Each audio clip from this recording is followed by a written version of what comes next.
If you enjoy listening to The Edge, support them by subscribing to The Edge on iTunes, Stitcher, and you can listen through the iHeartRadio app.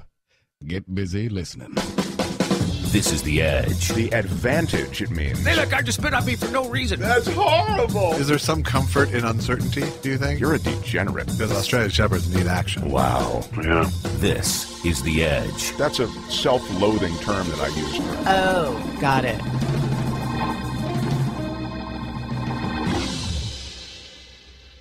You're listening to The Edge with Mark Thompson. Hi, I'm Mark. Welcome to the show. Michael Shure's here to help me introduce a very special episode. It's a time, Michael, where you hear the word impeachment thrown around. The rhetoric around impeachment has been pretty strong.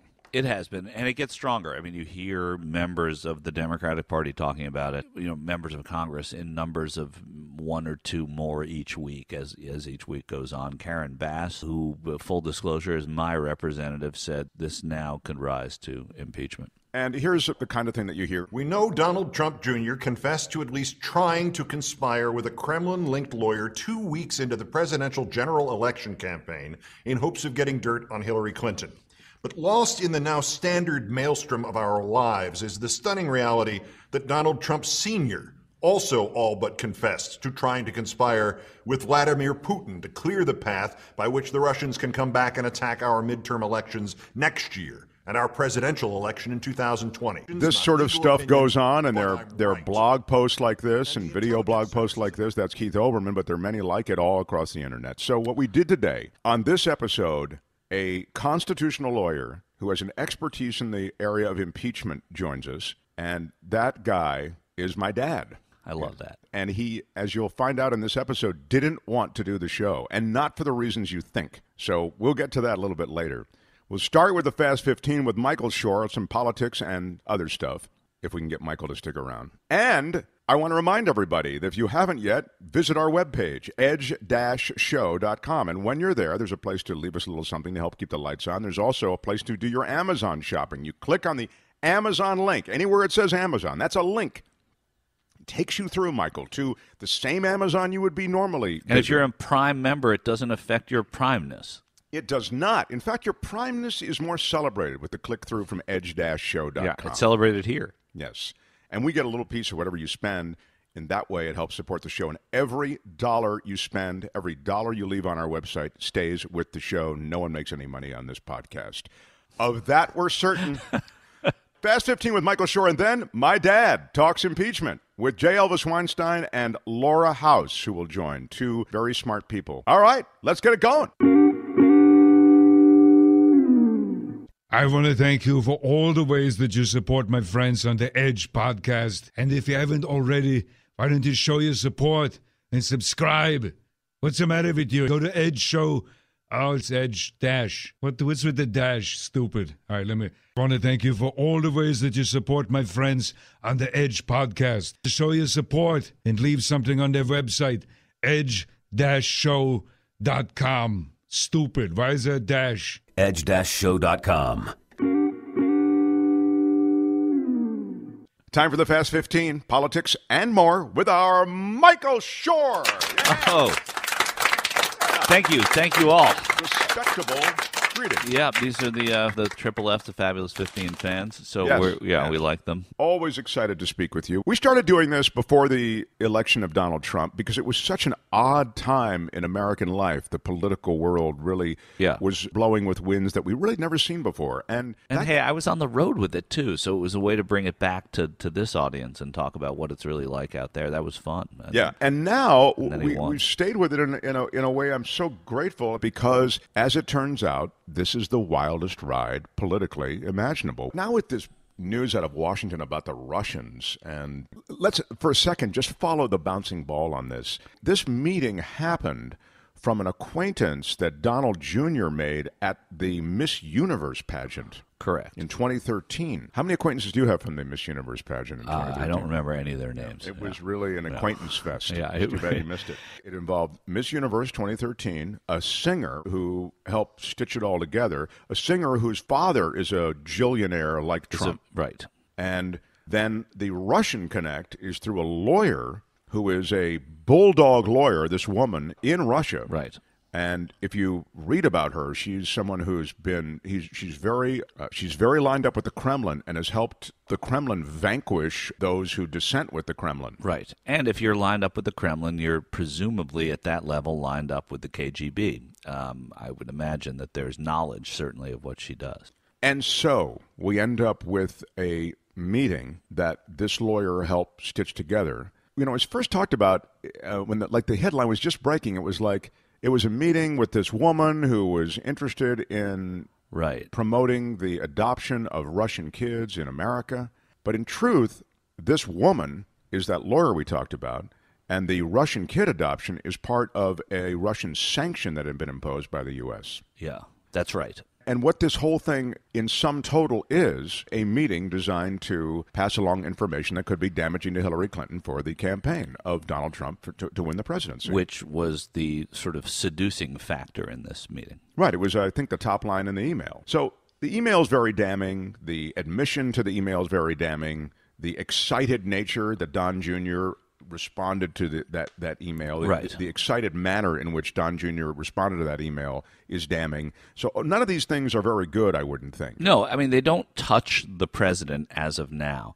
But what is, I guess for me, hard to believe, and this is, I don't know, this isn't just general skepticism. I think it's an obvious, the family is very tight, the Trump family.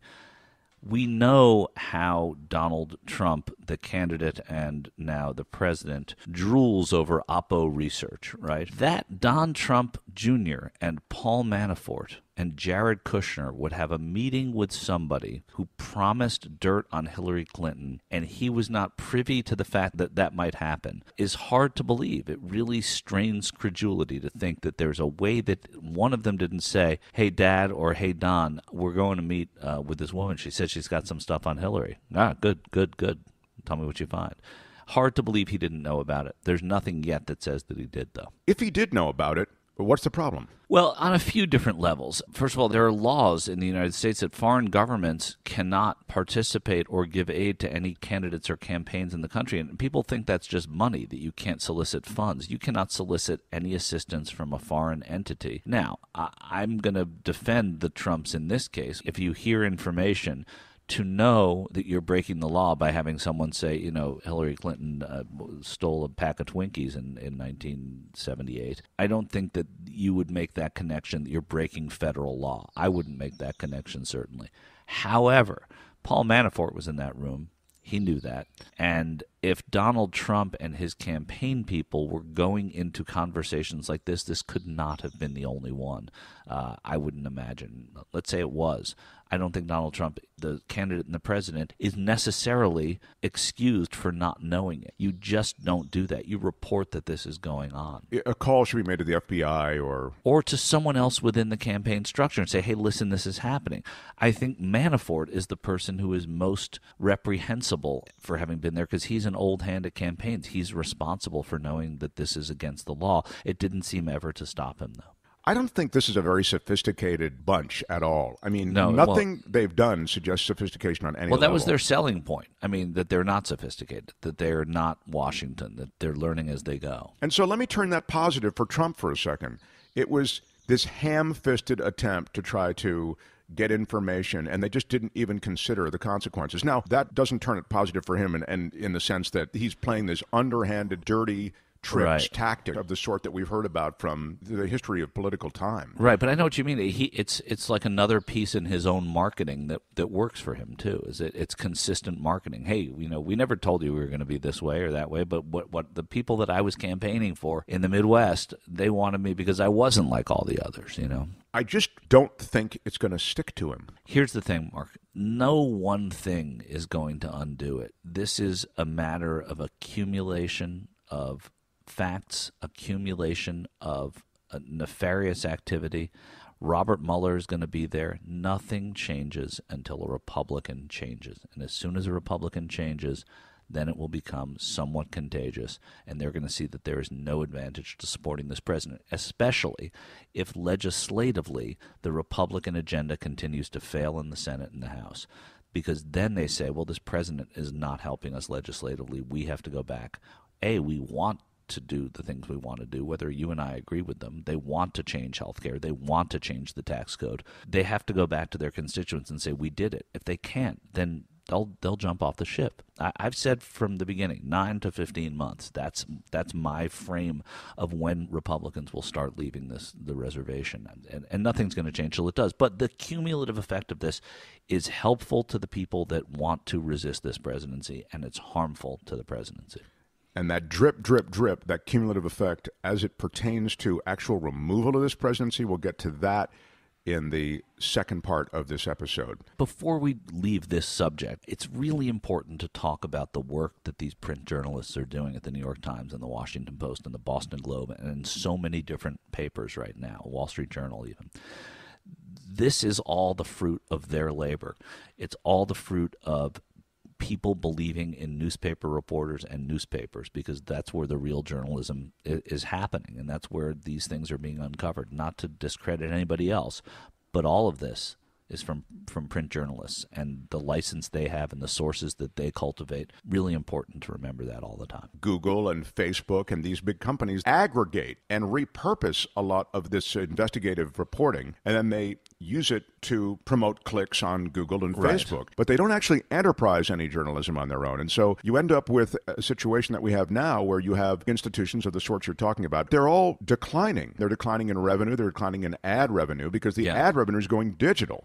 We only know about the email that Donald Trump Jr. sent and received because of a New York Times journalist who sourced that material. That's not being done at Facebook and Google. No, it isn't being done there. And it's being done in other places, not just the papers I mentioned, but that's really important, Mark. I mean, it's not being done in the places that just offer commentary and have a I would say, almost a curated dispersal of what they're putting out there. And these guys, I mean, these men and women are out there reporting and making and I got to tell you, for one less latte at Starbucks a month, you can subscribe to any of these online newspapers, in your hometown, national papers, anything, just to support the kind of work that's being done. Because if this presidency does go down, it will be because of the reporting, and it will be because it should go down, not because you think that this is a bad president. You had your chance to vote on him.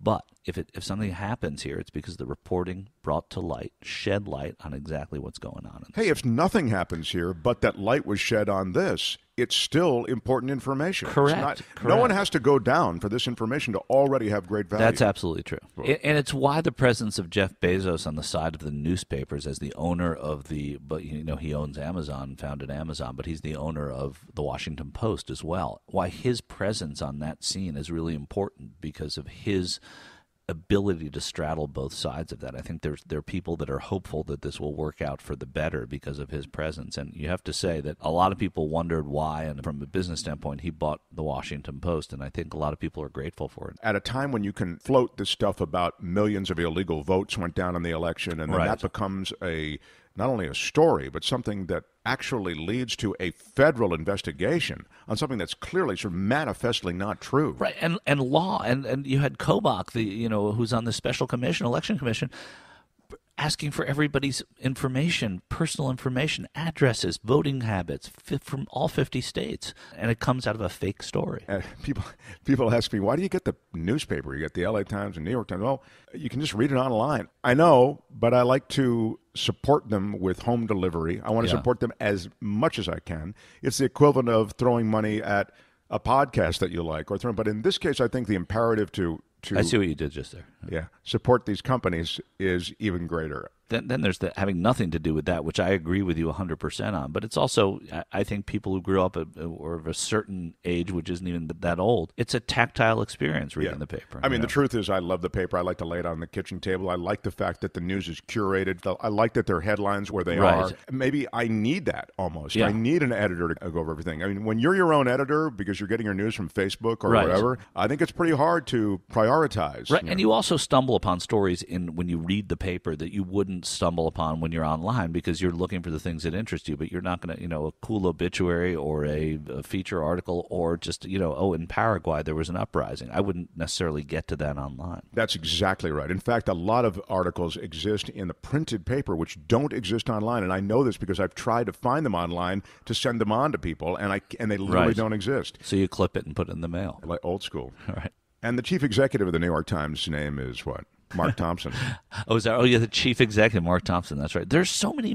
Mark Thompson is a successful name. He was head of the BBC before he went on to the New York Times. There's Mark Thompson there. There's Mark Thompson, who is another radio DJ. Oh, he made a lot of money. Mark and Brian. Yeah. There's Mark Thompson, who is who has a show on Sirius XM. Yeah, he's a political guy. He's a political guy. I've been on his show. Is he a black dude? He is. Yeah.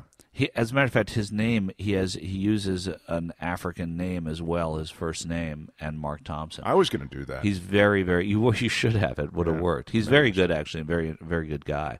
But I don't know. There's another Mark Thompson. I think. Well, there's a gay ventriloquist, I think, who's Mark Thompson. Because I know that early on. I thought that was you when I was trying to get MarkThompson.com. Oh, is that all right? All the different Mark Thompsons came up, and there's a Michael, we're out of time. But I'm glad we had our pitch for journalists. Yeah, I think that's good, and we have other stuff. The other thing we were going to talk about, we can talk about at any other time, which we will get to. I'm love that. Excited for your dad. My dad is a constitutional lawyer, and he knows stuff that comes out of the Constitution. Yeah, it's going to be good. He's a very smart man, and by the way, he is 87 years old, which is unbelievable. So you'll hear from him next. That's how old I thought you were. Michael Shure, everybody. Come on. Oh, thank you, guys. We'll see you next week. So kind, so kind. Hey, everybody, why don't you do me a favor and like The Edge with Mark Thompson on Facebook? Yeah, that's going to bring in the kids. You're listening to The Edge with Mark Thompson. Edge-show.com. Hello, Dad. Yes. Okay. I want you to meet the two co-hosts on our show, and they're very smart, funny people. Okay. One is Laura House. Say hi, please, Laura. Hi, Arnie. How are you? Hi, how are you? And good too. J. Elvis Weinstein, Josh. Say hi, Josh. Hello. Hi. Nice to meet you. We're very excited to have you on. We are. I mean that. And, I have to... Hopefully you'll do better in future, but okay. Hopefully with better booking, you think, in future? Yeah. Okay, but go ahead. Booking the dad is not a tough booking. It's not a biggie, right? Yeah. I will say, though, that this booking almost didn't happen. Was Dad playing hard to get? Your dad didn't want to do your show? Right. The price was too high. You can get Mary Lou Henner, but you can't get your dad. That's right. That's it. Believe it or not, I initially had sent an email to my mother because my father has written legal analysis of the impeachments of Presidents Andrew Johnson, Richard Nixon, and Bill Clinton. So he's done this historical legal analysis of impeachment as it relates to those presidents. And he, I thought, would be a great resource for us to ask about. You hear all this stuff on the internet and everywhere. Oh, impeachment. Oh, these are high crimes and misdemeanors, blah, blah, blah, blah. So I thought, great, I'll get my father on who actually knows this stuff. But so I sent my mother this email going, hey, will you let Dad know we want to book him for the show? And Dad, through my mother, says, I don't want to go on the show. I'm not interested in going on the show and then listening to, a bunch of stuff about how Trump's so bad and blah, blah, blah. And so far, is the story correct? Correct. And then that's fair. And then he left me a voicemail to something like he really pushed back. No, I'm not going to do it. So I said, plus you're grounded. That's right. You tell him, Arnie. That's right. No, you're doing well. So I said, look, it's not that kind of show. We really just want to find out some information about this process. It's not that we're going to dump on Trump per se. It's just that that's in the zeitgeist right now. Right. Like, oh, this guy's done this, and this guy's met with the Russians. We should impeach him. So he has reluctantly agreed to be here. We'll be asking hypothetical questions about a president you might want to impeach, but we won't be bringing up Trump. Okay. Mark, you haven't gotten to the key point. How many copies of the book do they want to buy? Yeah, exactly. Are you signing them all? Yeah. Let's take caller 7. Is the book still available? The book is still available, direct from me. Oh, discounts. You literally. My dad is a lecturer. Also, he does really cool. That's right. My dad was a lecturer too. Every time. All dads, am I right? My father does these courses on the famous trials through history. You do the trials of who was on Socrates. Well, there's the European trials and American trials, and then I did the Nuremberg trials was a big one, I think. Oh wow, yeah. Of course. Yeah, that for reasons that are very unclear went over. It was we had a big crowd, and we had to do it a second time right away, which I don't like to do. Oh, that's great. Wow. That's great. Yeah. Even the original Nuremberg trial didn't get a second show. That's right. But the big thing you see is that people don't know about the Asian Nuremberg trials. That is, in addition to the Nuremberg ones in Germany, there were trials on the ship in Tokyo. Oh wow! And that's a totally different game. But it came in after the German ones, but it was a different ballgame. Very interesting, and for some reason the transcript wasn't available until much later, and that's why most people don't know about it, because the transcripts weren't available until much later on. You're talking about war crimes in Japan? Is that what you're talking about? That's right. Well, it's not it's what the Japanese did in the Philippines and India. It turned out, that there were 11 judges. It wasn't like Nuremberg where only 4, one from each one of the big powers. Here there were 11 judges everywhere where the Japanese had occupied. So you had India, the Philippines, China, Burma.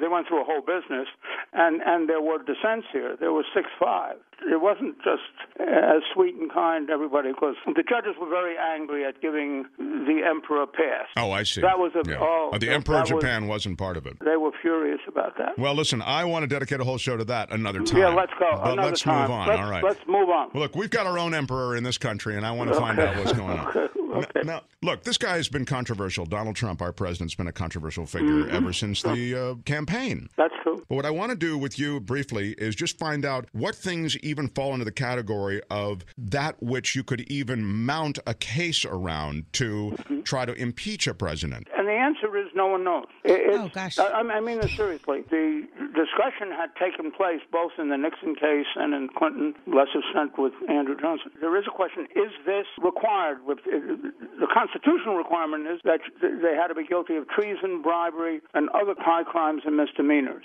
So the question naturally is, okay, what's another high crime and misdemeanor? And what the Congress seems to be saying is, well, anything that looks like a high crime misdemeanor must be a high crime and misdemeanor. And that's the way it was defined. Meaning I'll know it when I see it? That's right. It's like obscenity. And that's not only is that true, the second part is true. Well, what was the procedure that the president who was being impeached, what procedures must you go through to impeach him, or what procedures is he permitted to have? And the answer to that is anything that the Congress says. So it's a very loose procedure. Now, why was it left that loose by the founding fathers? Because initially they didn't think that basically it would ever happen. Yeah, I would think that. Their general view was that impeachment, which was regarded as important because it's the only way to get rid of the president, and since the British didn't have a way of getting rid of their king, there were people here who said, no, although we think Washington is a great guy and he's going to run this, we should be sure that if worse comes to worse, whoever follows Washington, we can get rid of him. And so there has to be some way to do that, and that was a unique situation by the U.S. Initially, there was some talk about felonies, but that was cut. So you really don't know what was regarded as so bad. And initially, when Johnson's thing came up, there were only 3 cases, all with respect to judges, that were ever tried for anything. One was an alcoholic guy who was really, you wondered why he was still there. There was another guy who was actually tried for treason because he had helped the Spanish in a war between Spain and Great Britain. By the time Andrew Johnson comes around, there was never an attempt to impeach a president. What was the accusation against Johnson? Forgive me. Against Johnson, they passed something called the Tenure of Office Act.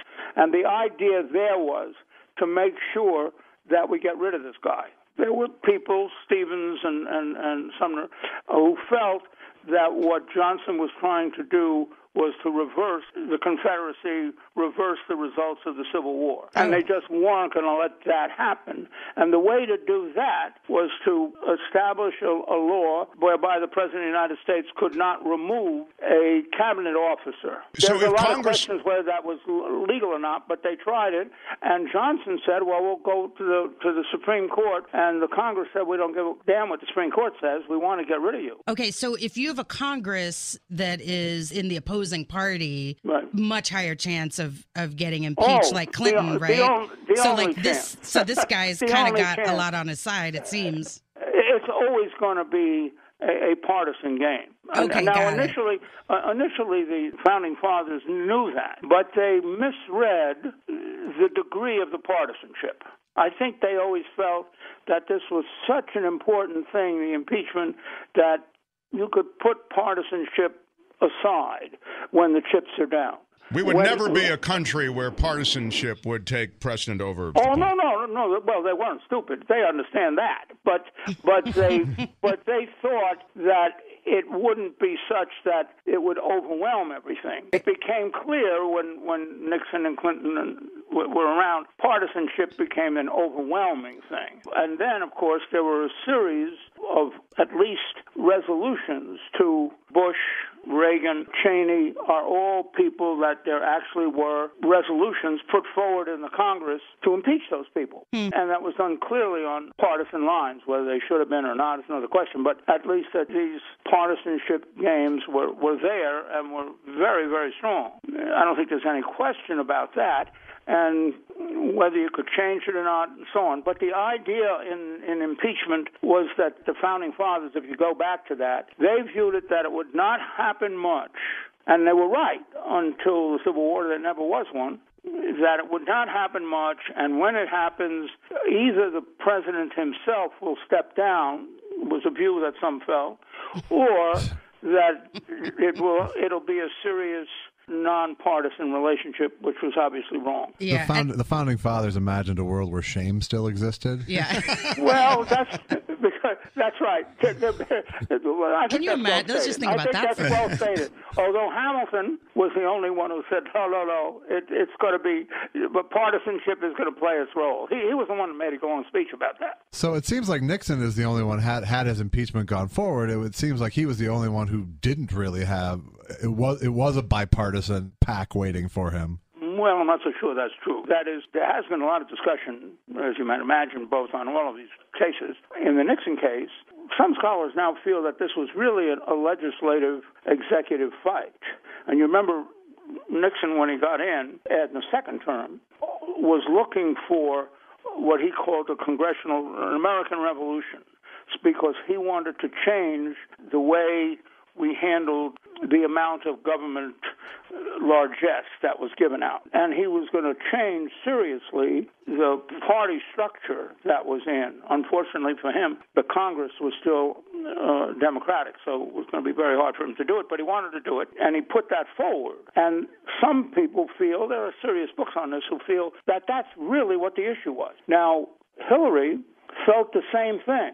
She felt that some of the things that Bill wanted to do were sufficiently difficult that the Congress would not go along with it, and that this really, there too, was basically a congressional executive fight. You can argue a lot of other things, but whether at bottom there really was a congressional executive fight as being the real issue here, I don't know, but you certainly can't dismiss it totally. But in a way, that makes more sense than the idea that Bill Clinton was taken down for lying about a sexual dalliance with an intern. Yeah, it came down to that, right? Technically perjury. Yeah. Well, that's what technically perjury.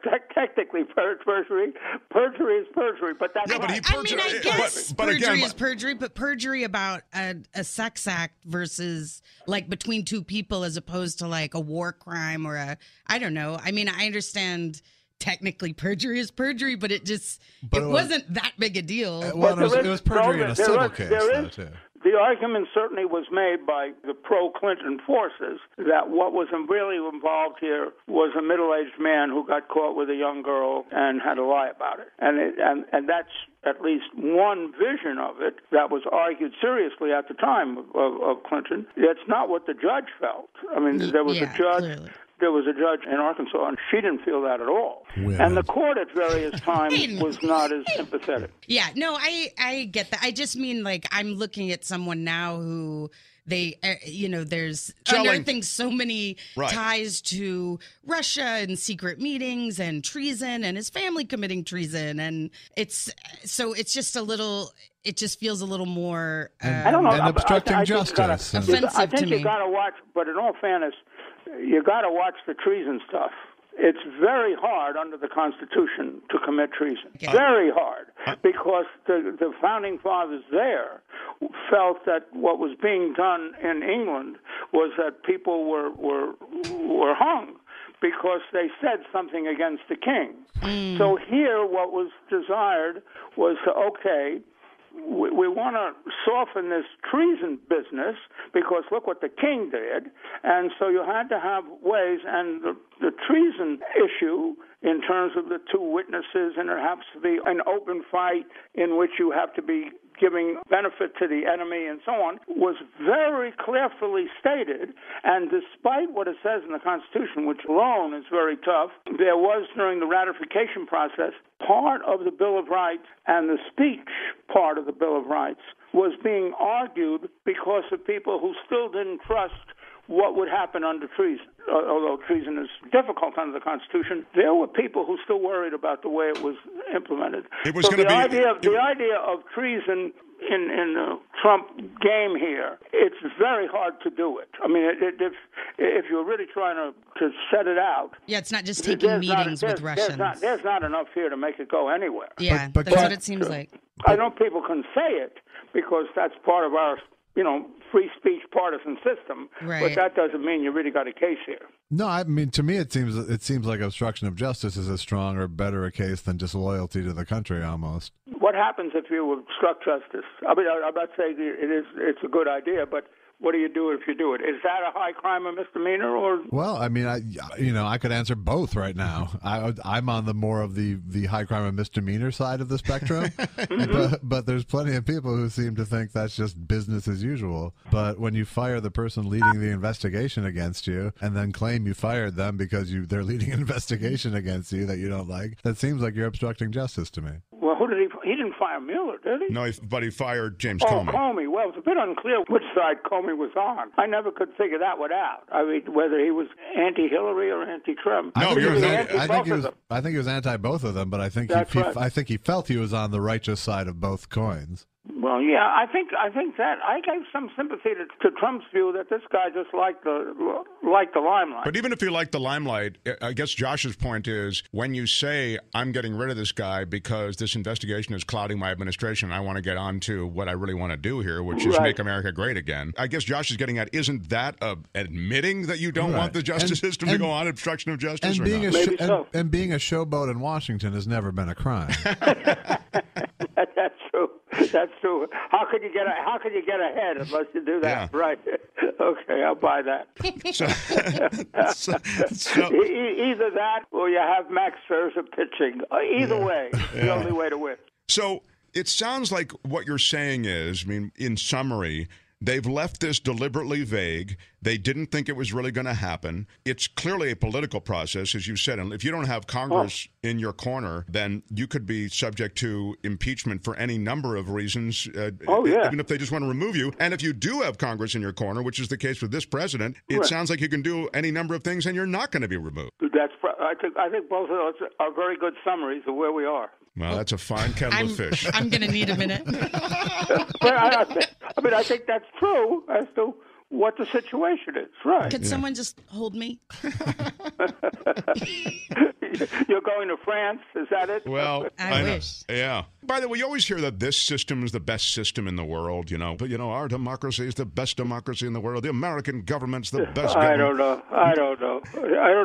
It may be the best ones. I'm not sure it's getting better. I mean, I think the partisan aspects of this are getting worse and worse. That, I think, is clearly true both since Nixon and since Clinton. And so all the partisanship really seems gotten out of hand. It seems to, and this is maybe coming out of left field, but it seems to me that goes along with how our media has given more platforms, because like when even when I was growing up, but certainly when my parents were there was one channel or two, there was Walter Cronkite. Like when we all watched the same news and heard the same stories, there was less partisanship. And now literally I can follow 10,000 people on Twitter and get my information from them, and someone else can follow completely different people and get completely different information, and we'll literally never agree on anything because we both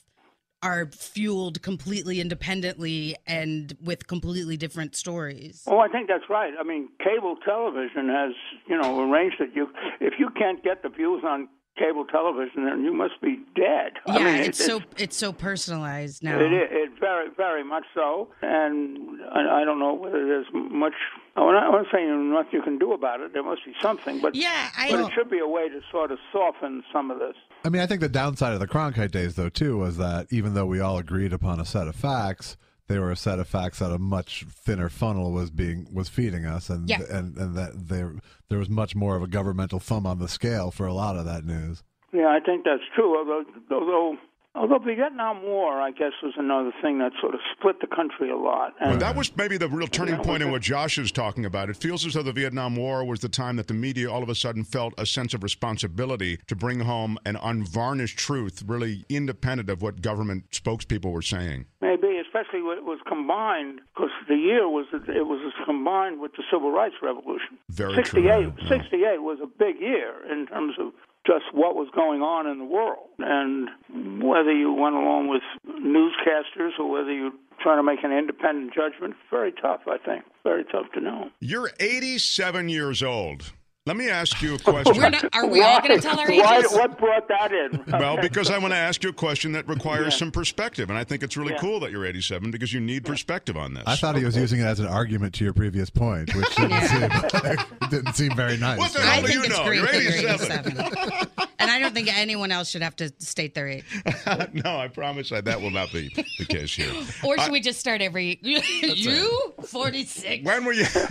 Yeah, that's right. We're going to call out the age of every guest on the show from now on. But what I was going to ask you is, what in your lifetime, this is brought on by the Make America Great Again slogan. We were talking about this in the last episode, because you can never find really a time when America was great, where you can go, you just freeze it right here. It was really great. I mean, usually there are things about America that have been great, and there are things that haven't been. You can love the post-World War II America, but then you had blacks and whites completely segregated. I mean, I don't know. It's not a simple place. I think once Trump is out of office, we're going to have a use for that slogan again. Well, you can see where Josh is. I thought that when I went to college, which was in the 50s, that was now on hindsight. People used to say what basically a more idyllic place the country was. I don't know if that's true, but I'm saying that it was. Depends who you were, I think. Right. If you're a minority, it was not the case, right? Well, I was going to say that when this exploded, and I guess I had some hands-on money at that time. Let me just say that when you say hands-on money, you used to work at the Department of Commerce that was involved I had a pot of money that basically was mine. And you had discretionary. You were funding different programs. Very, very discretionary. And but it's sounding like you're embezzling. It sounded like you. Yeah, it sounded like you're some mobster with a bunch of money. What I'm saying is you were trying to fund civil rights programs. Alone. In the 60s. That was the very, very depressing time. We used to meet. Seriously, we got up in the morning, and you would look at what happened over the weekend in terms of the country burning itself down. I mean, this was very serious. We used to meet, as I say, there used to be a meeting in OMB of people who controlled money, that's the Office of depending Management upon where Budget. it was. And you would meet, let's say, on Newark, which had burned, let's say, or Philadelphia or Chicago. I mean, it was all there. And people would be getting together with the idea of trying to just throw money at the project. That's clearly what was being done. And people being, myself, others, terribly depressed. And I remember Bill Carey, who was the number 3 guy who used to, at OMB, and who used to run these meetings, I remember he walked away and he said, we're going to lose this. And I said, that's impossible. I mean, really impossible when you look at the power that was in the federal government. He says, well, look what's happening. We're going to lose this. Yeah, and he meant the country. He meant the country. The country, yeah. We were burning. We were burning ourselves. Yeah, America's cities were burning at that time. And that, Mark, that's a very depressing view. I mean, it's a very depressing time when you realize that, yeah, the country is burning itself up, and you can't do anything. That's the point.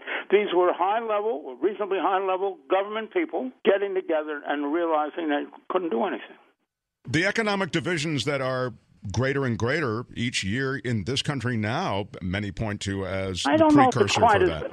Well, I like to think, maybe I'm wrong, I like to think it isn't quite as bad, Black Lives Matter or not. I do think that the racial divisions are making very slow but some progress there. I believe that that's probably... But the economic divisions is what I'm talking about. Well, that's very hard. That's very hard. That's very, very hard to It's just harder and harder. College is getting more and more expensive, and a better life is now something that has a big price tag on it. That's true. No, that's true. But I don't know how you're doing it, because the idea of sort of changing the asset balance among classes and so forth, that's very difficult. Well, I need you to go back and think about that for our next show, all right? Okay, very, very good. Dad? Got out of this okay? I thought you're great. Great. Okay. All right. May I have your son's hand in marriage? I like that woman. The heck with the other part of your show. Thank you. All right, Dad. Thank you. See you at Thanksgiving. Thank you. Well, there you go, everybody. Well, now Mark and I are engaged. It's nice. I think it's time. It's a surprise engagement. We've never dated or chatted about anything in the vicinity. Maybe that's the best way to do it. I just thought, when am I going to talk to your dad again? Just jump in. He's 87. Oh, that was awkward, wasn't it, when I bark out his age? No, that's so great. I was just trying to establish his, that was fantastic. Let's call my dad. Credibility. My dad worked at Grand Prairie City Hall near Dallas, Texas. Yeah, you're from Texas. For years and years. Yeah, he was there when... he probably doesn't want to listen to us Trump bash either, does he? You know what? He's not a fan, which gave me so much false hope for the election night. Because I was like, my dad turned to me a couple of weeks before that and he said... I'd rather have her than him. And I was like, oh my God. Oh, thank God. Like if they got, like my dad flipped, even reluctantly, I was like, oh, good. And then all my dreams came crashing down election night. Yeah. But did I tell you my dad killed Kennedy? Oh, no. Oh. Was he in Dallas? That's a fun story. Yeah, please. And then Josh, I'll need a story about your dad after this. Okay. We have a minute? Yeah, please. My dad tutored Bob Dylan in English, so. Oh, that's excellent. Okay, there you go. But listen, wait your turn. I will. No, my dad tells me this story, and he doesn't tell stories much. He has only ever opened up around boyfriends of mine. Like I have to drag a man. I'm not saying it's an old timey house, but I literally have to drag a man home for my father to speak. Like there's around me. It's just so. And then also when he tells a story, he's like, seems mad that you don't know, but he also never tells you anything. So he's like, well, I was working at Dallas City Hall and the president was coming to town. And he said that, so I had a boyfriend we had gone to the depository. The book depository. Museum. And we're talking about it. And I was like, Dad, you were down there, right? Tell the story. And he said, so he worked at Dallas City Hall. And it was a big deal to see the president in a way that I had not thought of. Because for one, right now, everything is so accessible to us. You can tweet at Lena Dunham or whatever. I guess I'm comparing her to Kennedy. Right. But that also they were like, you never saw the president in color. Right. Which I had never that's a weird thought. Like you only had black and white media. So the way he tells it makes me laugh. So he said that he's at in the office, and then he walked down, at 10:30 or whatever, and he walked down to see the president, and he saw him go by, and then he walked back to the office, and there was a commotion, and people were upset and running all over the place, and he didn't know why, and they said the president had been shot, and I was like, did anyone question you? Like, did you do it? Like, so you leave, the president's fine, and you come back, he's dead, and then everybody just acts like that was fine, and you were like, what happened? And my dad's a hunter, he has 5,000 guns. I was like, Dad, is this a confession, Dad? Did you? You have knoll grass on your ass. Did you shoot? I was like, so I just have to assume. I was like, Dad, did you do it? And he was like, well, I don't want to talk about it. Then after the boyfriend and the addendum to that was years later. So more recently, I went to the book depository and we came back. We're talking about it. And so when Jack Ruby shot Oswald. John Wilkes Booth, what? Am I mixing things up? So when he shot Oswald, we were talking about seeing that moment in the picture, and my dad goes, "Oh yeah, I was there," and I was like, "Forrest Gump, what is happening?" And he said that he said he had to make some copies. Which is just an insane detail of any story. It's a flimsy reason. I'll just say Did I ever tell you about the time I was in the kitchen at the Ambassador Hotel in Los Angeles a couple years later? I was a wash my hands. busboy. There was no hot water at the house. I was picking up some glass. Obviously, I was in town going to Disneyland and worked as a busboy at the Ambassador. No, he said that he's making copies there at the... He's making copies, and he goes, well, they're on the steps of one of the City Hall buildings. I worked in a different one, but, we didn't have photocopiers back then in all the buildings, so you had to go over there to make the copies. And right on the steps where Jack Ruby gets shot, there's a door right behind him, and I'm behind that door making photocopies. So my dad was suspiciously near a lot of very famous assassinations. So if you look at the guy in the white hat making that weird recoil face, just go to the left and see the door. My dad knows all those. My dad's holding up posters. Hey, what's going on out there? Nice face, Irv. That is just too good. Yeah. That is just too good. And J. Elvis, your dad, did he kill anybody? He taught Dylan how to read, huh? He did. It was in Braille, and my dad and Bob Dylan were fraternity pledge brothers at the University of Minnesota. He was the one year he went, he pledged Sigma Alpha Mu, the Jewish fraternity. And my dad was an English major, and he helped Dylan get through freshman English. Oh, that's cool. I don't. And now he's a Nobel laureate. So. Wow. Yeah, no, that's impressive. That's right. Yeah. I don't know anything about your father, but that's the dorkiest thing I've ever heard about Bob Dylan. Good. I'm glad I can be part of that legend. that tributary. No, I love that he pledged a fraternity. I know, isn't that awesome? Minnesota. He was an ordinary guy. On the other side of my family, Bob Dylan, my mom's mom was really good friends with Dylan's mom from the Iron Range in Minnesota. They grew up together, essentially. So Beatty was her name. And Beatty cooked stuff, baked things for my bar mitzvah and came to my bar mitzvah. That's wild. So and then that's really cool. And then years later, my grandma, they went on a trip together to, I think, Bob Dylan's sister's house in Arizona. And my grandma fell into a sunken living room and broke her arm. Oh no! And there was tension after that. Yeah. Wow. So you don't hang out with Jacob Dylan as much? I do not. No. Oh, all right. No, I don't. Jacob, one headlight. That's weird. What happened to? He did the one headlight and he did one other song that was big, the Wallflowers, right? Yeah. The Wallflowers, and then Fifth Avenue Heartbreak. Fifth Avenue, exactly. Maybe he's just enjoying his life. Yeah, could be. The keyboard player from that band played on my wife's album. What? The Rami Jaffe. Jeez. Let's play a game of naming things Josh isn't connected to. No. I feel like we can't. Just try. Just try. Chuck E. Cheese.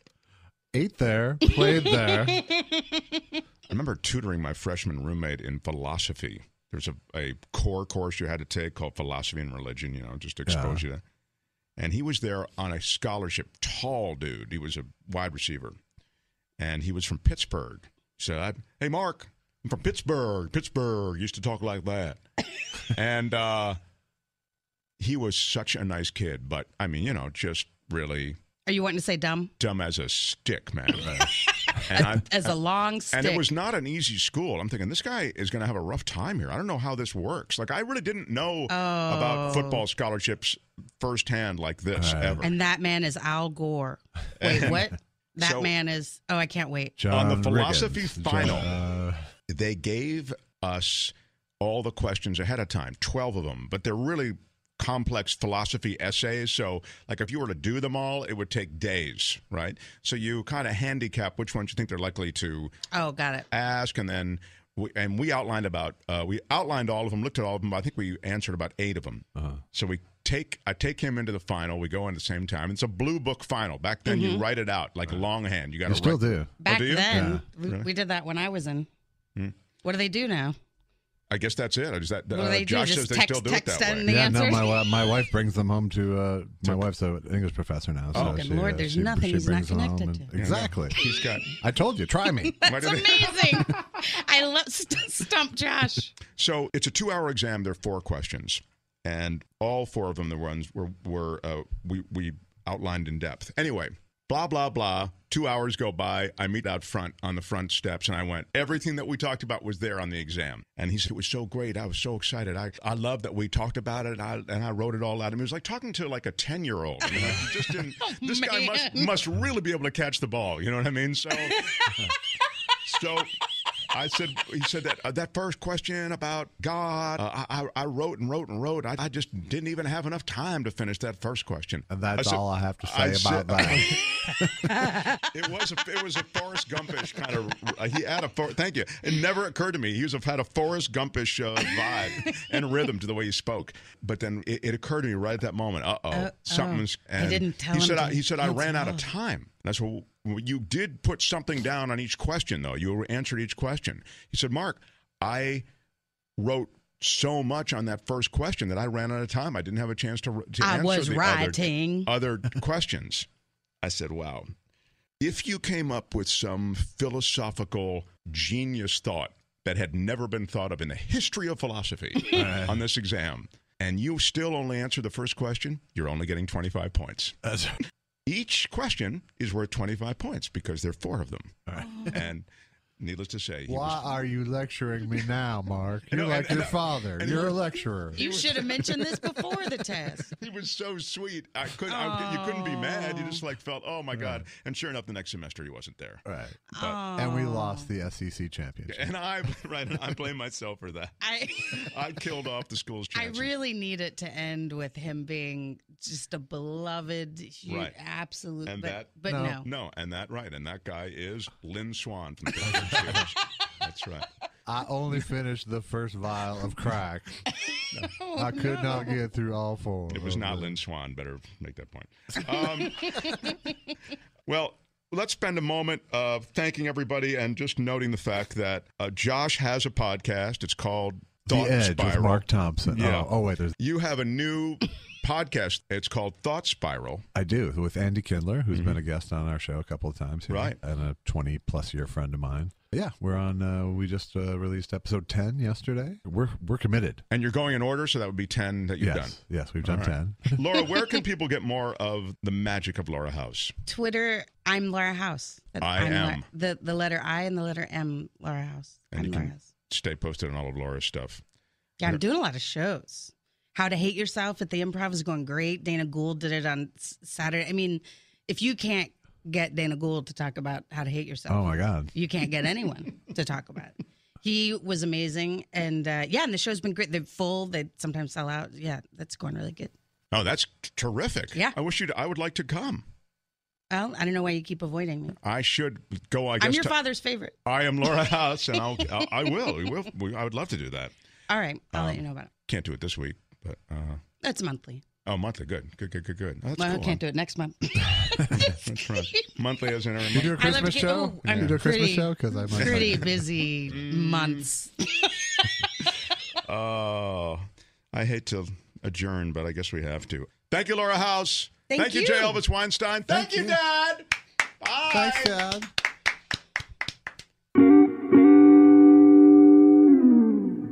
Get more of The Edge on Stitcher and iTunes, or go to our website, edge-show.com. Edge-show.com. Stupid. Why is there a dash?